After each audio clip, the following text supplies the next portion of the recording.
Okay, I messed up the first time, but we're going to get it this time. Jake, thank you so much for coming on the show. Man. I really appreciate it. Yeah. Dude, we went to high school together. We shared our childhood together. It's been 6 years since I've seen you. Yeah.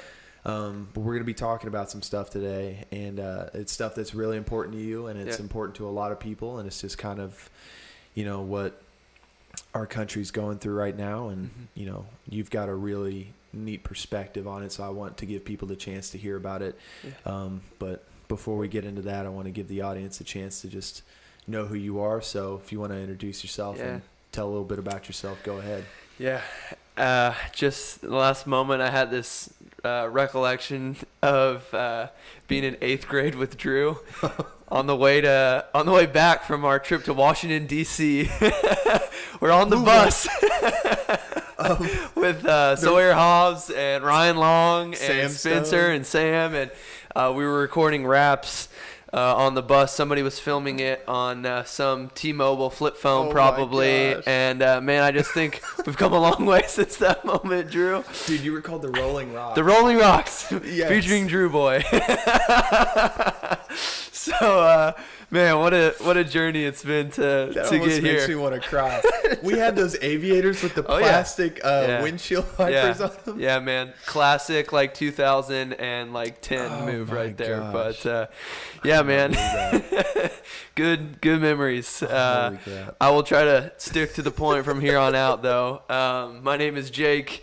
Graduated with Drew in 2013. Moved to California to attend Biola University. Was out there for about 5 years going to school, and then actually worked at the university. And after that, I got married to my wife, Madison.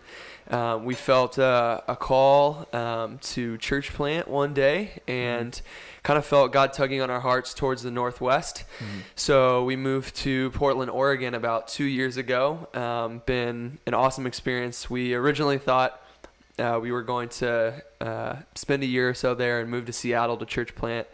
And while we were living in Portland, just fell in love with the city, the Northeast neighborhood in particular in Portland. We're hoping to church plant there over the next year or two. And so it's been an exciting journey towards that with a lot of twists and turns. But, man, thankful for the fact that we've come a long way since 8th grade, Drew. So dude, we've come so far, but it's still so surprising to see where people end up. We were just talking about that too. But man, you posted on social media today. You were basically putting it out there that this is a really difficult time, and we're talking mainly about George Floyd. And also Breonna Taylor and Ahmaud as well. And for me personally, it is really heartbreaking that we've seen these many instances in not just several parts of the country, but also in our own backyard. Where in Louisville, Kentucky, like where we grew up, this is something that we can't explain why it happened, but you put out there that you want to offer people a chance to know how to think about this. If they're wrestling with information, if they're wrestling with a perspective, you're wanting to give them that chance to say like, hey, look, here are the facts. Here's the perspective. If you want to talk about that here, I want you to be able to get that out there, because I know you've got a perspective on there that I know is just truly legitimate. Yeah, so. Man, thank you. I feel really honored, but also humbled. Combine those two. There you humbled. Go, humbled. Yeah, I'm man. gonna make that a shirt. It's perfect. I only have my life experience to speak from, as do any of us. But my journey, my family's journey has been rather unique. A little bit of context, maybe, if that's all right. So I was born and raised in Louisville, first 18 years of my life. Kind of interesting. There's been a long, winding journey, even before my life, really, with what's going on right now. My parents were both born in Detroit, Michigan in 1965. if you know anything about Detroit, right around 1965, something very similar to what has happened this week happened.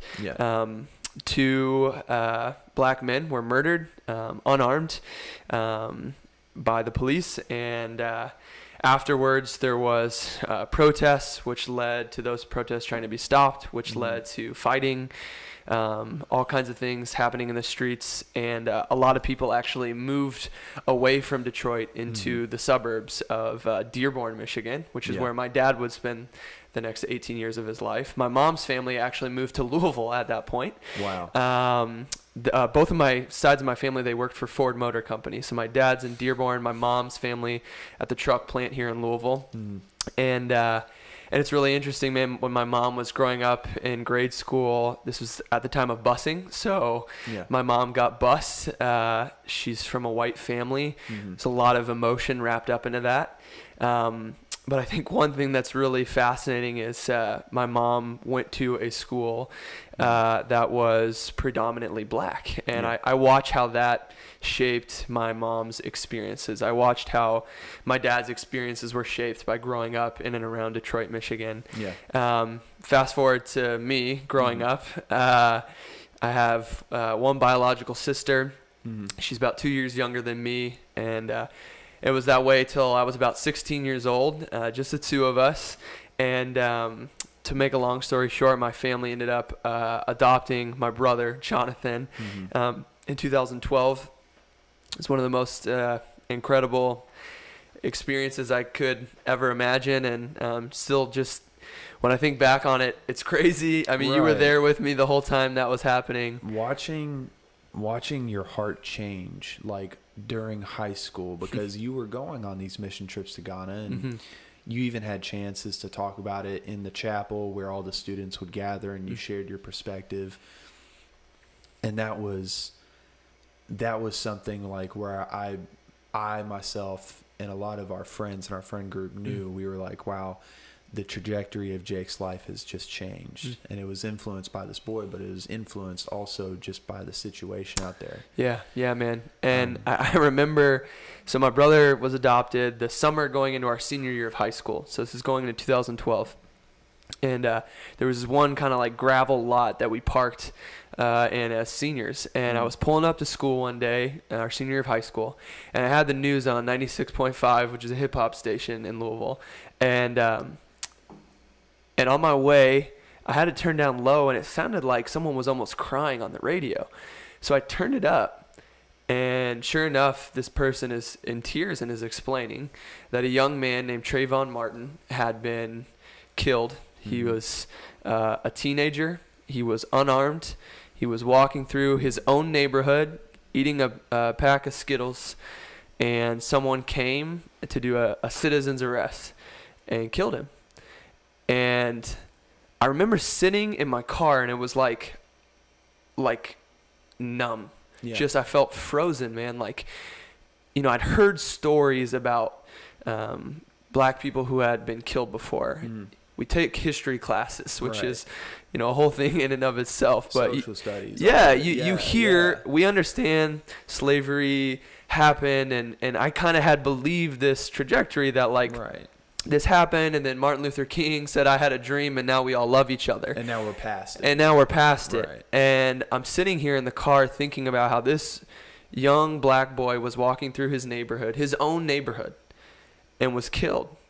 And for the first time, it wasn't just something I'd read about in a history book. It wasn't just something I had heard about on the radio. I sat there in my car, and I thought about my brother, my black brother, growing up here in Louisville, living in the same neighborhood that I live in, thinking about what it would be like for him one day to walk up the street of his neighborhood with a hoodie on. Would he face the same kind of reality that Trayvon faced?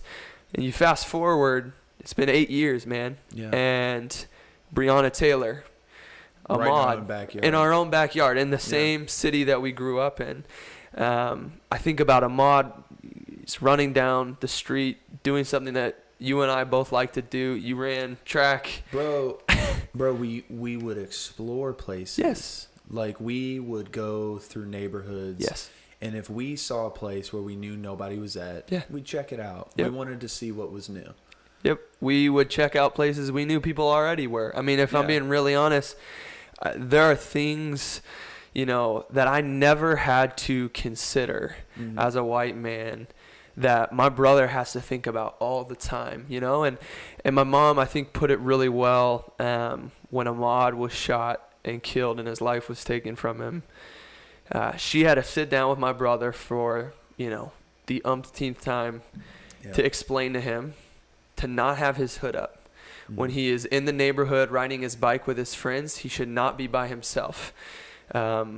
When he is running, you know, to smile, to wave at people, to show that he is friendly, because there is this thing in the back of our minds. And Drew, I think one of the things that that we don't give space for very often, and this is just something I want to say, is there are things that play in the back of my mind that I'm not proud of, but they're there.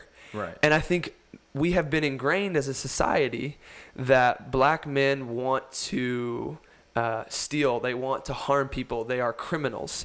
It's in the shows and the movies we watch, it's in the stories that we hear and we tell ourselves, and it's in the music we listen to, it's in pop culture. Yeah, you're right. It's everywhere, man. It's ingrained in us. And so I think we don't want to admit, but it plays in our subconscious that we view people doing the same action very differently.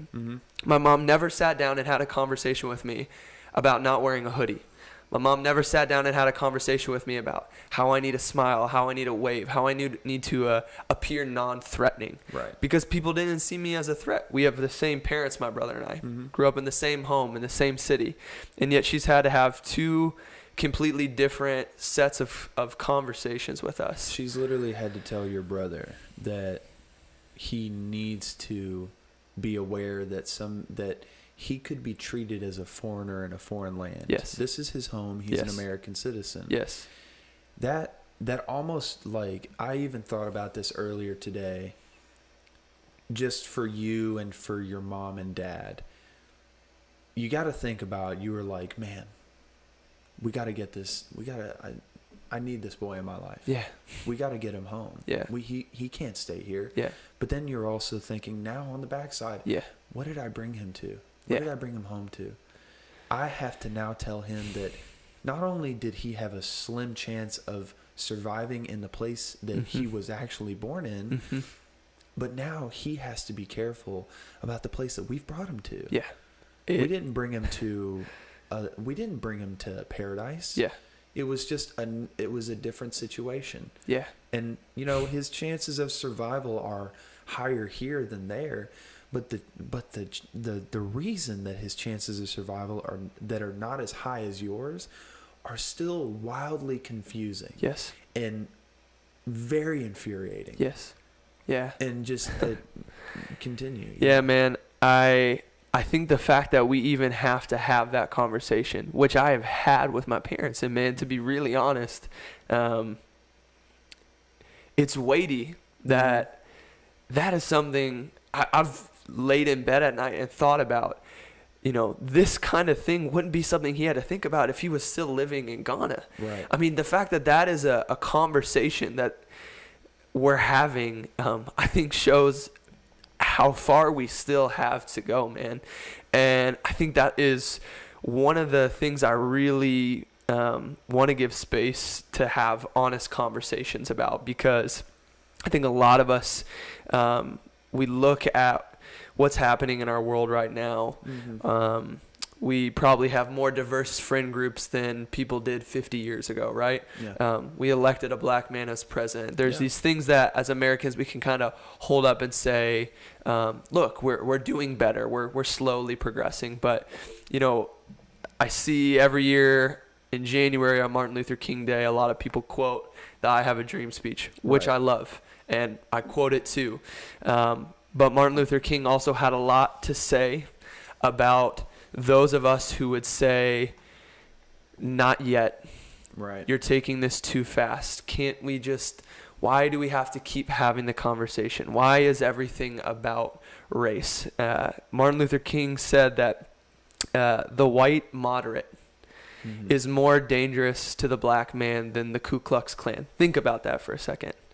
When the KKK, when a hate group, when somebody awful does something, we can kind of dismiss that as, oh, that's this small percent of our society doing sick, evil things, right? Right. But it's me, Drew. It's me. It's me saying to my brother and those who look like him, I understand you're going through a tough time, but why do we keep having to have this conversation? Right. When we do that, we slow and we continue to take away the God-given image-bearingness that he has put on every single person. Right.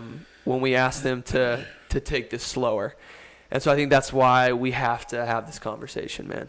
There is, in my mind, this mode of hypocrisy when you say, like, this is the land of the free, the home of the brave. We have the right to life, liberty, and pursuit of happiness, right? So then we have that as our foundation. That's what this country's built on. I know exactly what Martin Luther King meant by the white moderate is dangerous, because the truth is 90, 80% of the white population in the United States is moderate. Yep. They're probably not racist. They're probably not like instinctively thinking like, oh, I need to, not be near a black person or something like that. But you do have that percentage of fringed psychopath morons who will go out there and do that. And if you don't do anything, then you actually aren't participating in making the country a place of life, liberty, and pursuit of happiness. Yeah. I know that's what it is. Yeah, man.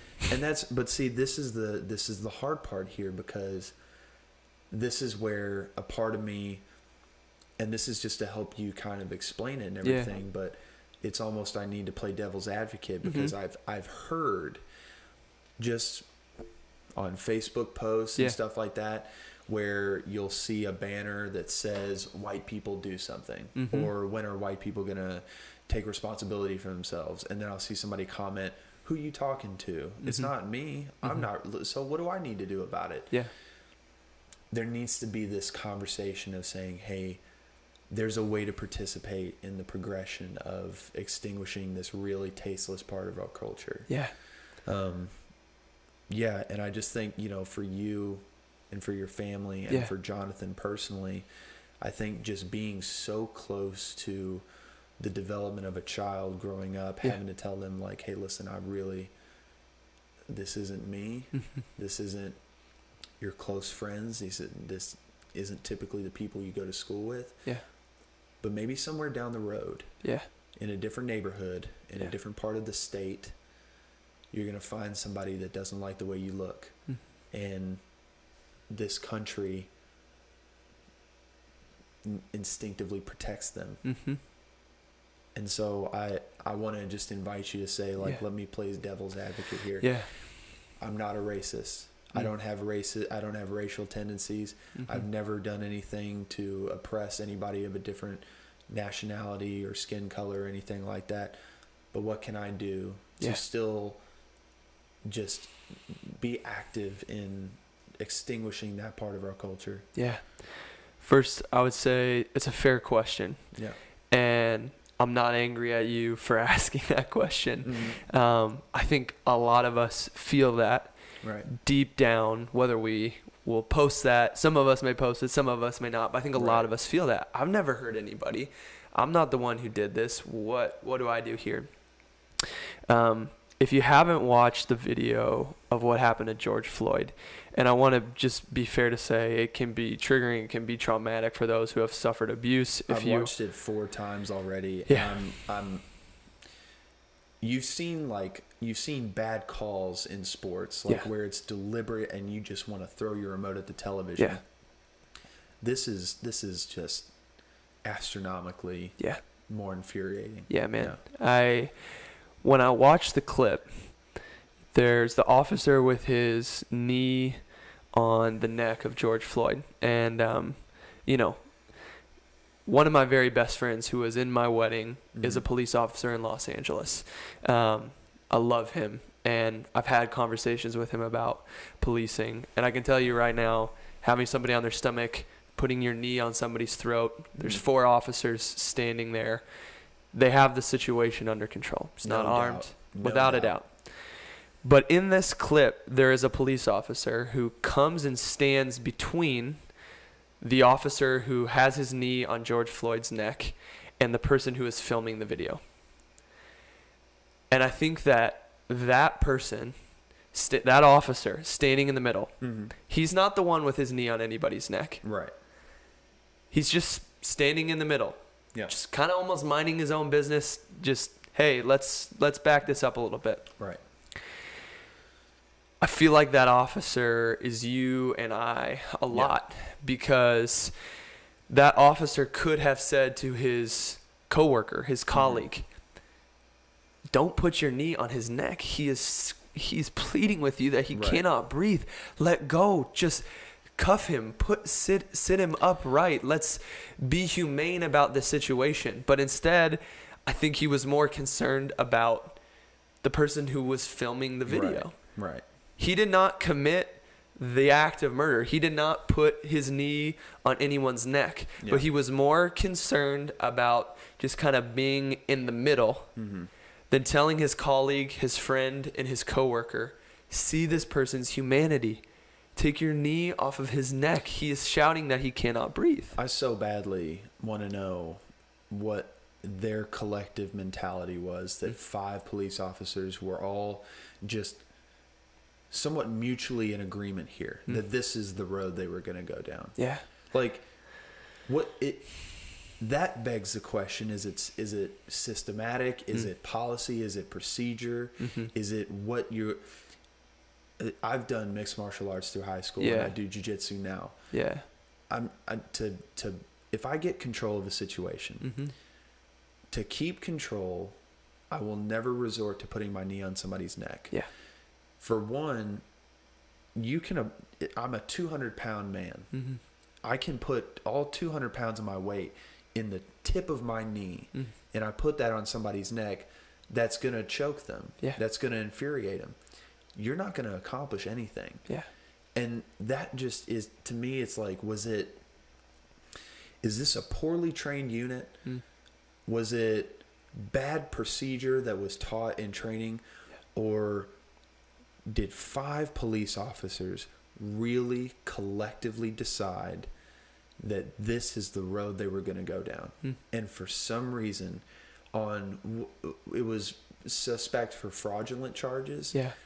They were going to not get up off of this man's neck after his plea and the plea of several other people observing the situation. Yeah.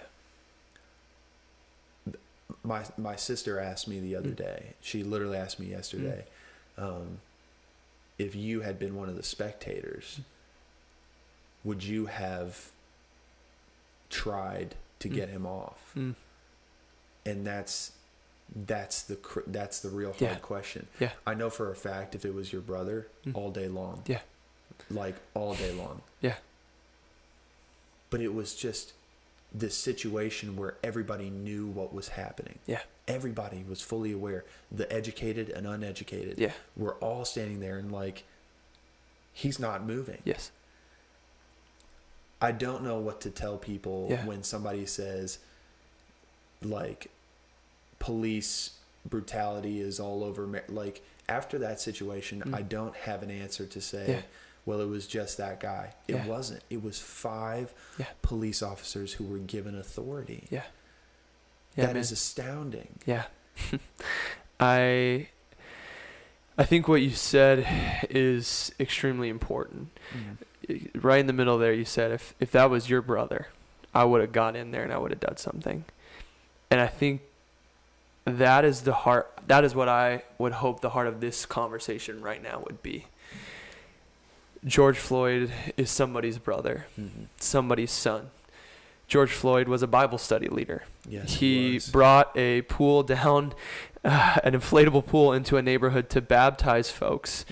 The man loved Jesus. He is like you and I in a lot of ways. And I think part of even this conversation is that as Americans, but also as Christians, we have failed to hear our brothers and sisters saying, I'm somebody's brother.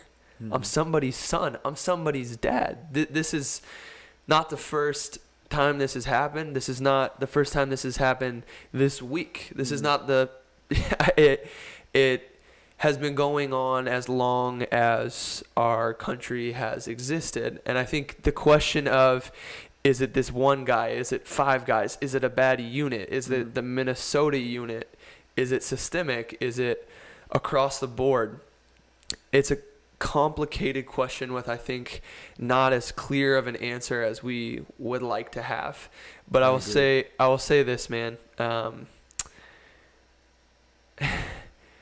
Racism in our country is widespread and systemic, not just in the area of policing, but across the board. And just like with the McMichaels. Exactly, man. Yeah. I think that that makes us feel uncomfortable at times. As a white person, I think I and others feel like that can be uncomfortable because it is implicit on me. But I think it's not it's not something that has happened overnight. Right. It's been something that's been going on. You mentioned this earlier: the land of the free, home of the brave. The land of the free. When those words were penned 244 years ago, right? Right. They were not true of my brother. Right. 100 years ago, my brother and I could not have eaten in the same restaurant, gone to the same school, used the same bathroom or water fountain. 100 years ago. Yeah. I mean, this isn't, well, 1,000 years ago, there was this terrible thing. In my mom's lifetime, you would not have seen her two sons be able to be her two sons. Right. It is systemic. And regarding this one aspect of policing, I think there's a lot of people wiser than myself who I would just encourage folks who are listening, if they're wanting to engage, to listen to. Pastor Brian Laritz, Albert Tate. Albert comes to Southeast Christian here in Louisville. Albert Tate has been throwing down some real knowledge and perspective. Yeah. And to honestly, to hear his emotion is one of the real powerful things, because this man, he does go to Southeast and he talks to about 9,000 Caucasian people in one room. Yep. And he's happy to do it. But he's got to also tell you like it is. He's like, look, this is not a world that you share. If you don't have my skin, this is not a world that you share. And I'm not coming down on you for that. Yeah. I need you to know why there is this real emotional charged situation when you see somebody with the same color skin as I have make these really outrageous just statements that they're tired. You're right, we're tired. Just understand that. It's sad to see it. But and I'm in a place too where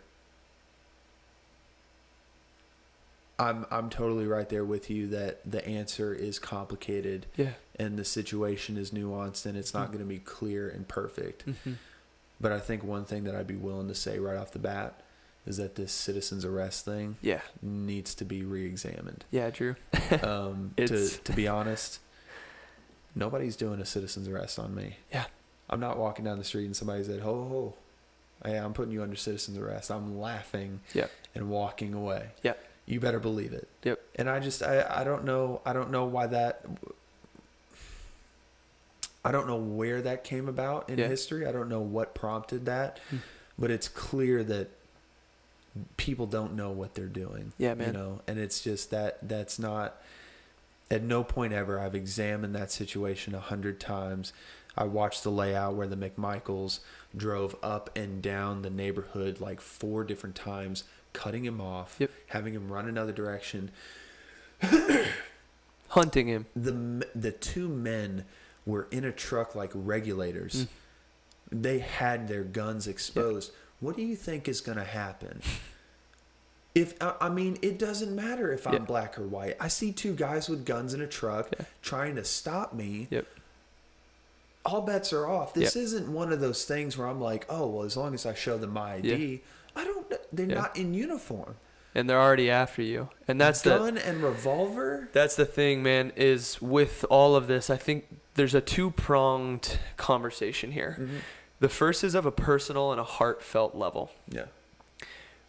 There are moments at the Thanksgiving dinner table that your Uncle Billy is going to say something ugly and racist. Mm-hmm. And there's a moment for you to choose whether you respond to your uncle and say, that's not right, and engage in an awkward but necessary conversation. Yeah. There are all kinds of moments that happen in our day-to-day life. Mm-hmm. Posting something on social media, having that conversation over dinner, reading books, understanding the perspective of our black brothers and sisters. There's a personal side of this that I think is important for us to weigh. There's also the systemic side. And when Martin Luther King spoke about having a dream, he spoke about dreaming of a world in which little white boys and little black boys, little white girls and little black girls would be able to hold hands and sing, free at last, free at last. Thank God Almighty, we are free at last. We love that, and it's beautiful, and I've written papers on it in college. Yeah. But he also spoke a lot about the laws that needed to be changed. Yeah. Martin Luther King did not only have a mission of getting us to change our hearts. He knew that heart change was important, but it would be half or less than half of the picture without actual structural change. The Montgomery bus boycott changed things for our black brothers and sisters. If you haven't seen the movie Selma, I would highly encourage it. It is worth an hour and a half of your quarantine time. For sure. Watch the movie Selma. What happened there with the boycotts changed things. He was not only advocating for heart change, but for structure change. And I think that is something that we cannot forget, and is one of the things, I posted today, if you're feeling stuck, like, what can I do? There's the heart, issues of the heart, changing the posture of our heart, listening to the pain of our brothers and sisters. There's also this other side of the coin, real structural things that we can fight for. We can call and write and email our city officials, our police department. Just, man, over the last month, the incident of Breonna Taylor, if I can paint a picture quickly of what's even happened there for a moment. When she was shot through her door, her partner, her life partner, shot back because someone is shooting into their home. Right. He was arrested and has been in jail for a number of days now. Yeah. And this story had kind of slid away, man. Yeah. Yeah. And with the spotlight coming, with people posting about it, having conversations, calling the department, they have started to review it. Her partner has been released from jail. Yeah. And the police department is looking into and going to enact certain measures to further training, body cams. There are a number of things, practical, structural things that we can fight for as well. I was so confused by that story as well, because Ahmaud was a citizen on citizen incident, and up and down clearly racist. Yes. Just you don't do that. And so then we get to Breonna Taylor, and then quickly after that we get to George Floyd, which are two situations of police on citizen.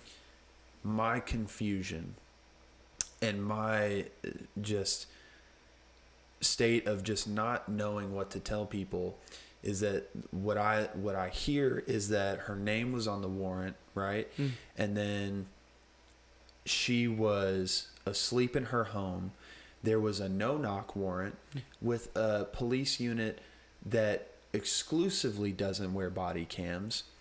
Her boyfriend shot back and actually shot a cop, but was still arrested.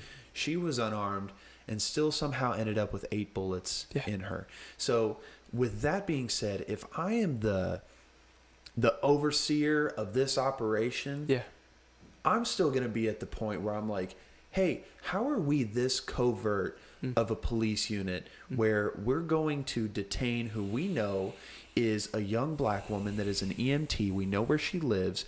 We have the element of surprise, and yet somehow she still ends up dead with 8 bullet wounds, and her boyfriend is arrested after shooting one of the cops. What happened here? Yeah.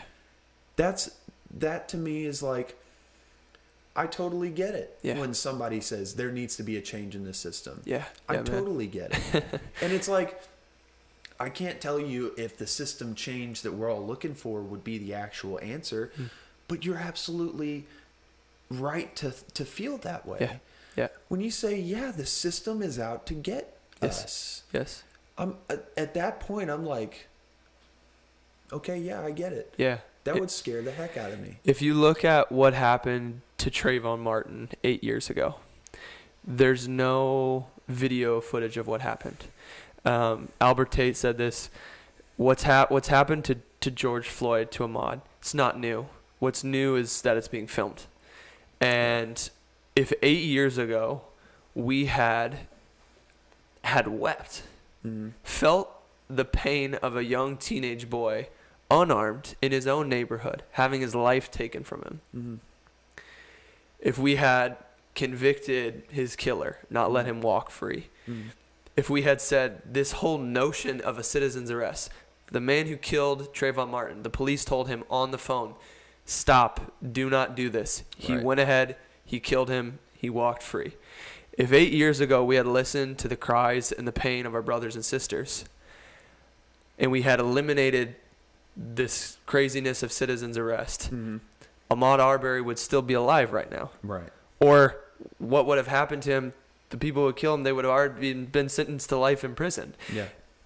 The fact that it's taken us, we have to see this with our own eyes. And there's a story from the civil rights movement of a man named Emmett Till. As a young man, he was accused of looking at a young white girl as she crossed the street. And because of that, he was beaten, killed, murdered. His life was taken from him.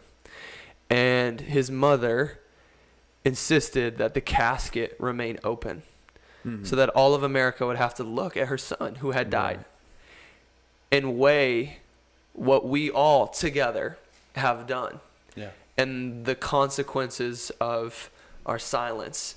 And I think that probably weighed heavy on a lot of people in that generation. But I think right now in this moment, I think about what happened to Trayvon. And I think about how if we had listened, if we had acted, if we had changed both our hearts and also our structures, our brother Ahmaud would still be jogging today. And so my hope and my prayer is that, number one, that this would move us, man.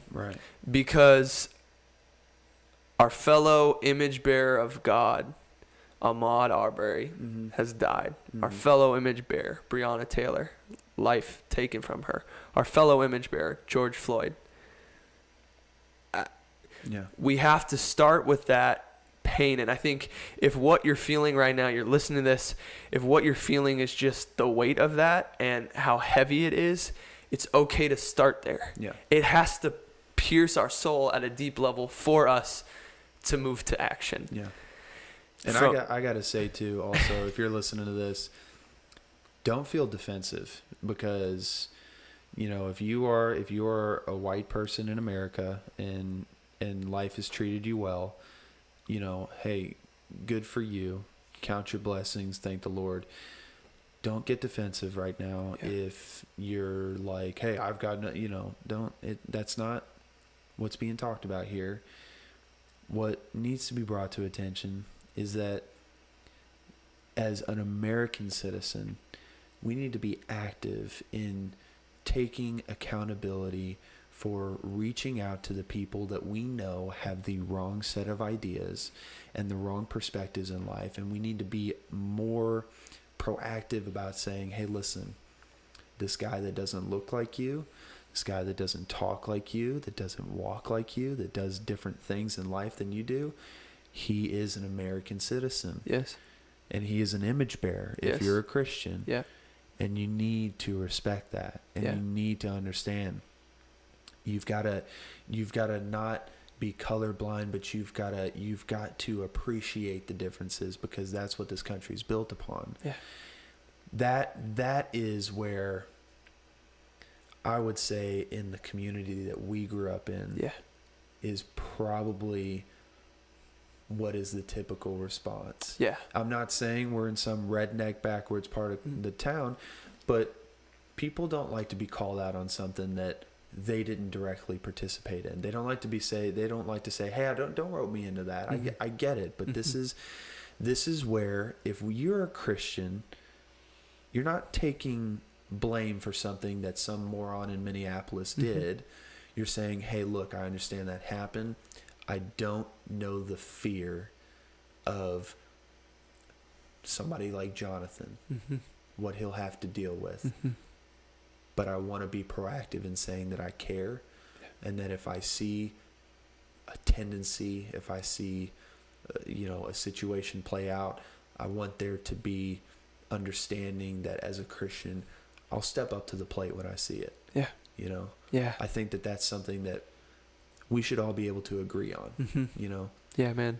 I think that notion, you use the word colorblind there, and it's a word that I grew up hearing, right? And even had a positive, I had a positive association with that word. Yeah, it did for a while. Yeah, and I remember even in movies and things I listened to, I thought, this is a really, this is good. I don't see color, right? And I think from what I have heard from my friends of color, that is not empathetic. It is not helpful for them. It's actually harmful and hurtful for them, because guess what? The people who chased down Ahmaud and took his life, they saw the color of his skin. Right.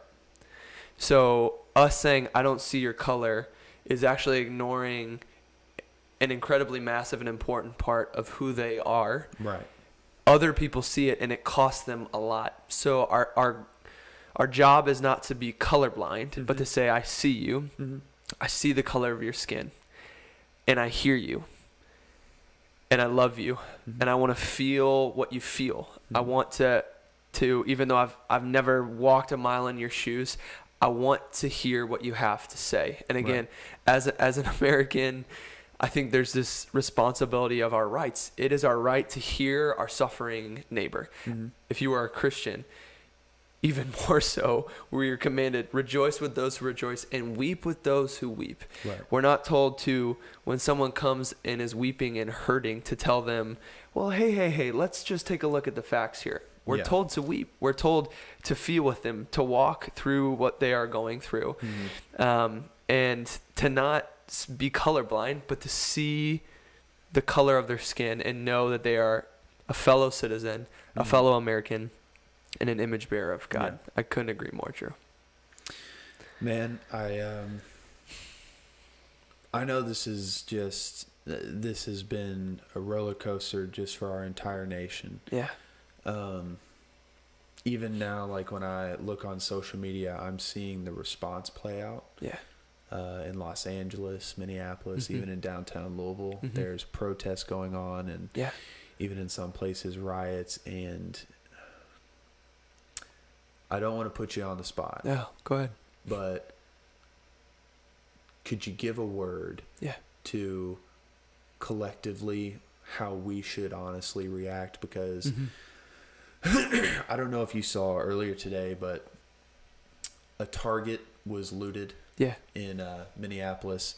And, personally, I'm not with that. Like I don't think that looting a Target is going to answer your problems. I know that it's a display of your feelings and your anger, but I'm still, two wrongs don't equal a right for me. Yeah.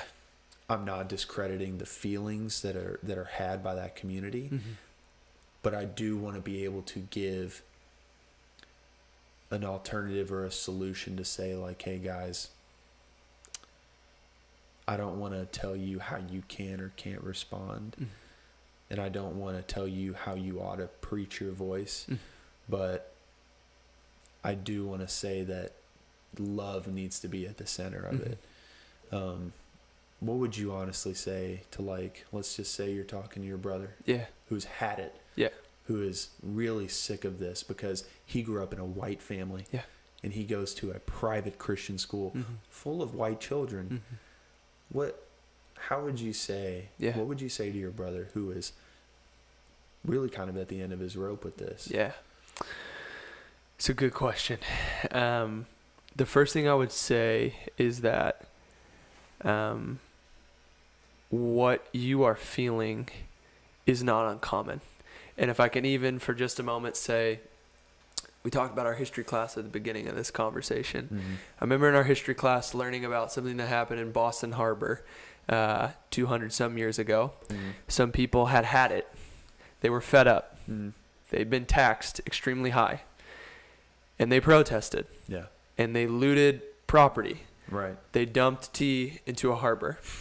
Yeah. Dressed as Native Americans. That's a whole nother conversation. Holy crap. I forgot about that. Yes. I forgot that they did that. But think for a moment about what has happened there. Yeah. Think about what's happening there for a moment. Yeah. They have been oppressed. They've been taxed. They've had enough. And it spilled over beyond asking politely, please stop taxing us. Please stop oppressing us. They destroyed property. And we deem them as some of the heroes and founders of our country. Yeah, we praise that event. We praise that. Yeah.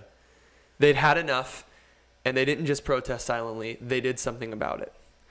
Wow. While I don't condone what has happened in Minnesota at the Target, I understand, man. Yeah. Because, you know, when you've been bullied, if a bully at your school comes up to you every day and sucker punches you in the gut, which frankly is what happens to our black brothers and sisters constantly. Right. At some point, you've just had enough. Right. And you pull your arm back and you sock them back.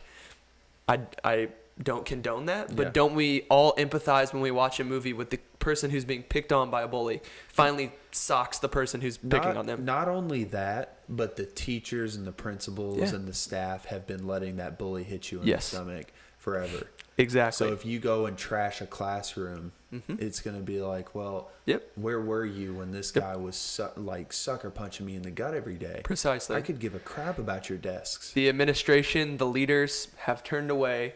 They've looked at the bully and said, it's okay to do what you do. Right. We would all empathize with the character in that movie. We love actually movies of, you know, like John Wick.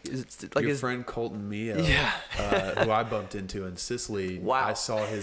Do you remember me telling you that? Yeah, man, it's coming back to me now. That is just nuts, man. It's a small world. Long story short, Jake is friends with people all over the world, and I just happened to connect with one of his good friends while I was in the other part of the world. Yeah.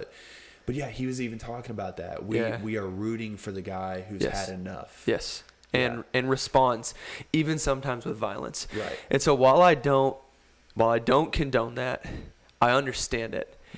And I think that a lot of what's happening is we have told people for a long time how they can protest. They're not supposed to take a knee during a football game. They're not supposed to protest peacefully. They're supposed to protest in these very, very specific ways, which when you really get down to it, what we're really telling them is just shut up and don't say anything about it. Right. And at some point, people have had enough and they lash out. And while I don't condone it, I understand it. So from there, what I would say to my brother is it's understandable, but Martin Luther King, listen to Albert Tate, Brian Laritz, a lot of the leaders within the black community today, they knew and they know today that love has to be at the center of what happens. Yeah. But I want to take that for a moment and say, I think that the love being at the center of the solution, it has to also, and I would even say predominantly come from people who look like you and I. Yes. Because they have protested every way they know how. Yeah. Bus boycotts, football games. There's been a number of different ways to protest. Yeah. And there still hasn't been the change that they need and deserve. And so I think it actually it comes on the shoulders of you and I. That's why we're having this conversation right now. And also people forget that the black community in the United States only makes up 13% of the population. Correct. Yes. People really forget, because I think it's just, maybe diversity is pretty well off on television, but it is a staggering low number compared to the Caucasian community. Yeah, man. And so I think it falls on the shoulders of those of us who hold the power in our hands to make those changes. Our black brothers and sisters have been asking for a long time for these changes, and they haven't happened. And so I think it comes back to that, the heart change and the structural change. And so I would say to him that I understand his hurt and his pain. And while I ask him to have love at the center of what he does, it has to be at the center of what I do too. And love is not turning a blind eye to your hurting neighbor, your hurting brother and sister. So I think, man, as we look ahead, as we move forward, there's a moment right now, maybe even as you're listening to this, to pause and ask yourself, what am I going to do? My mom loves the prayer, and it's become a prayer of mine, the AA prayer actually, of asking God, would you grant me the serenity to accept the things I cannot change, to change the things that I can, and the ability to know the difference. Right. And that is my prayer for myself, for you who might be listening right now. If you are white yourself, is to know there are certain things that you can't change. And I'm not asking you, the listener, to change the entire issue of racism. You can't. I can't. The two of us cannot together. It takes us collectively doing something. But what I can control is my heart, the conversations that I have, how I listen to my brothers and sisters, how it impacts me at a deep, profound heart and soul level. And I can also do things that create structural change. Right. I'd love to, Drew. I actually have an article that I found to be incredibly helpful. I don't know if you can put that in the show notes, or I will put that out somewhere. I'll put that in the description of the episode. Great. Yeah. And I'll give people an opportunity to view that. Yeah, so, absolutely. Sure. I think there are a number of things that we can do that maybe we just don't realize, and that's okay. But there are things that you and I can strive to work on to not only see a heart change, but to also see a structural change. Amen. Yeah. Bro, I think this was super productive. Just like for me personally, I think it's really important to not put aside these events that are taking place, and to give an honest process to a lot of things that have occurred here lately. Yeah. I value your perspective greatly, because I know that even though you yourself aren't black, this really hits close to home, because you have dear family that will be walking this path in America. And you and I both hope that this is just something that will change for the better in the future. But it's sad that we have to still be this far in human society and say, wow, this is still an issue. Yeah. Is there anything that you want the audience to know just about yourself before we kind of sign off here? Yeah.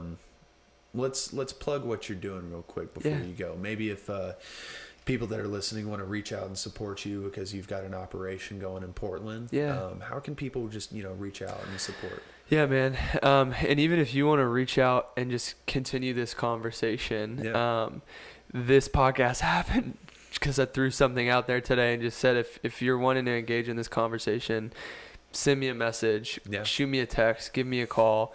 I'm more than happy to continue this conversation. And I think not just to teach or to talk at anyone, but to learn from each other. Yeah. Because we learn very little just by sitting with our own thoughts, with our own news things that we read. We have to engage in this conversation. So, send me a message. I would love to continue this conversation. My wife and I are, on a personal level, working for Church of the City in Portland, Oregon right now. We're over the next year or so going to be church planting in Northeast Portland. If you want to come visit when that's available, please come and spend some time with us. We'd love to show you our home and the city that we've come to love. And if you want to engage with us about praying for us or connecting in any way regarding our ministry, shoot me a message as well. Would love to touch base on that also. Cool. Bro, thanks for coming on. Yeah, thanks for having me. It. Yeah. And for everybody that listens, as always, I've learned a great deal through this episode. I'm sure you guys have too. Just ponder these words that Jake Nagy has said, and just pray about it, and just let the Lord do some work in your heart. Don't get defensive. Don't have a rebuttal. Let's just all admit that we're all in this together, and we need to do our part. So Jake, thanks for coming on, man. Thanks, man. All right, guys, have a good one. I'll see you next time.